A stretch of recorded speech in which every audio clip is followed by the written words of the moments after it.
အားလုံးပဲမင်္ဂလာပါကပ္ပဦးကျင်းအခန်းကြီး9ကိုအတူတကွဖတ်ရှုဖို့ရန်အတွက်အားလုံးကိုခေါ်ဖိတ်လိုပါတယ်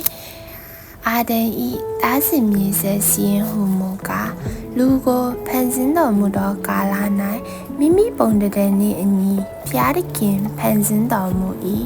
လူယောက်ျားလူမိန်းမကိုဖန်ဆင်း၍ကောင်းကြီးပေးတော်မူ၏ဖန်ဆင်းသောနေ့၌လည်းသူတို့ကိုအာဒန်မည်ဖြင့်မေ့တော်မူ၏အာဒန်သည်အသက်130ရှိသောမိမိပုံတည်းနှင့်တညီတတရန်သေးသားကိုမြင်ရ၍ရှေးသားအမည်ဖြင့်မဲ့လေ၏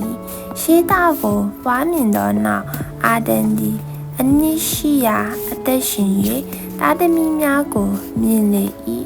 အာဒန်သည်အသက်နှစ်ပေါင်း930ရှိသောတည်လေ၏ရှေးသားသည်အသက်105နှစ်ရှိသောသားအေနုတ်ကိုမြင်လေ၏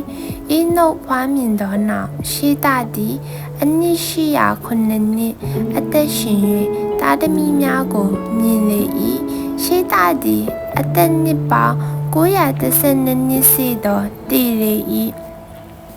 အေနုတ်သည်အသက်90ရှိသောသားကာယနန်ကိုမြင်လေ၏ကာယနန်ဖွားမြင်သောနောက်အေနုတ်သည်အနှစ်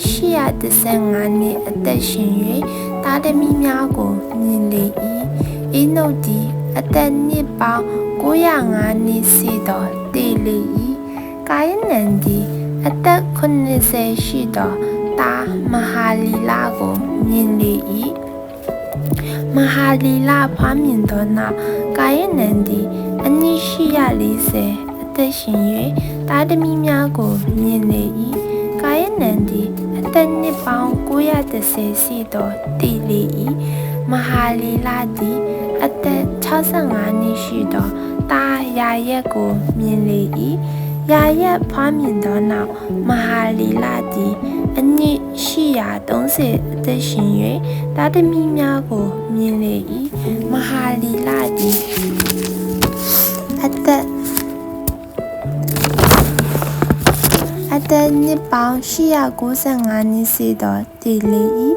ယာရက်သည်အသက်162နှစ်ရှိသောသားအေနောက်ကိုမြင်လေ၏အေနောက်ဖွားမြင်သောနောက်ယာရက်သည်အနှစ်800အသက်ရှင်၍သားသမီးများကိုမြင်လေ၏ယာရက်သည်အသက်နှစ်ပေါင်း962နှစ်ရှိသောတည်လေ၏အေနောက်သည်အသက်65နှစ်ရှိသောသားမတုရှလကိုမြင်လေ၏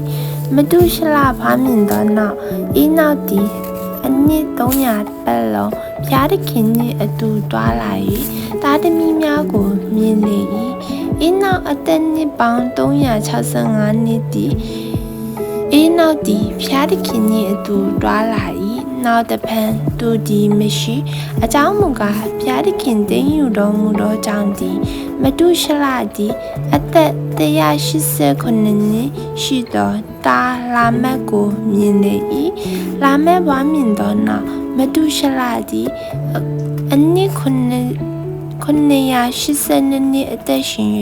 သားသမီးများကိုမြင်လေ၏မတုရှလသည်အသက်နှစ်ပေါင်း969နှစ်ရှိသောတည်လေ၏လာမက်သည်အသက်182နှစ်ရှိသောသားကိုမြင်၍